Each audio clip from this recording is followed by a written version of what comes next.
सबके बेड़ा पार। सब युग मोदाई करे तै सबके बेड़ा पार। दायित्व करे दानवना सब युग मोदाई करे तै सबके बेड़ा पार। सब युग मोदाई करे तै सबके बेड़ा पार।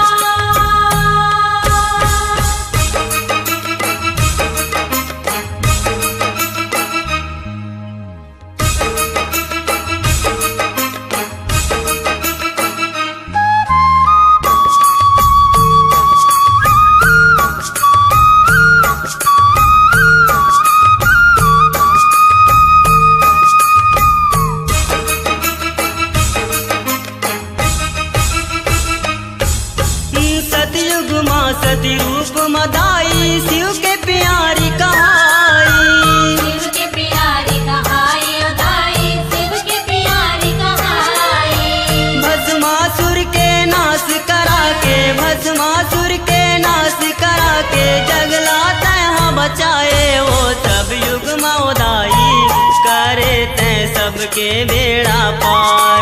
सब युग मोदाई करे तै सबके बेड़ा पार।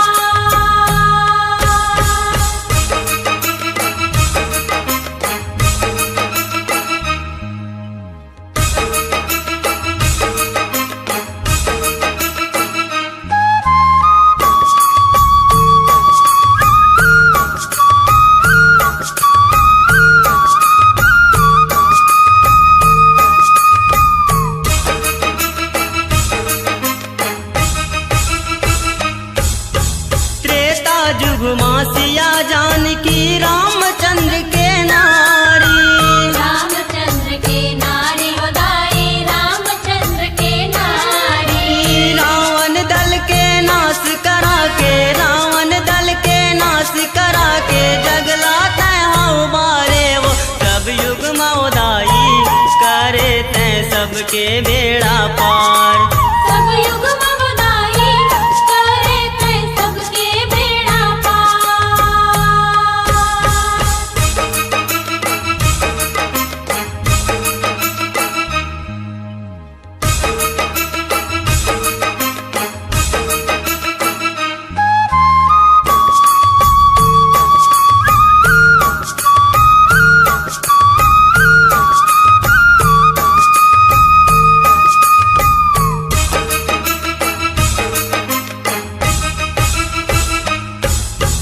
द्वापर युग द्रौपदी रूप माँ पांचों पांडव पंचाली।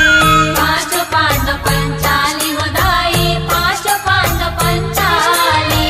दुर्शासन के भुजा उखाड़े दुर्शासन के भुजा उखाड़े पाप के मुक्ति कराई वो सब युग मोदाई करे तै सबके बेड़ा पार। सब युग मोदाई करे तै सबके बेड़ा पार।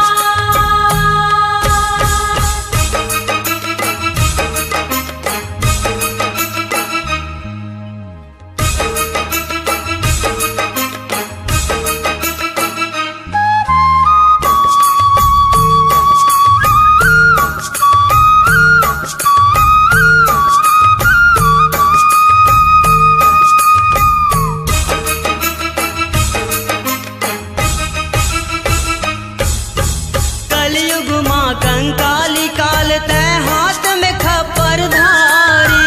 हाथ में खप्पर धारी उदाई हाथ में खप्पर धारी।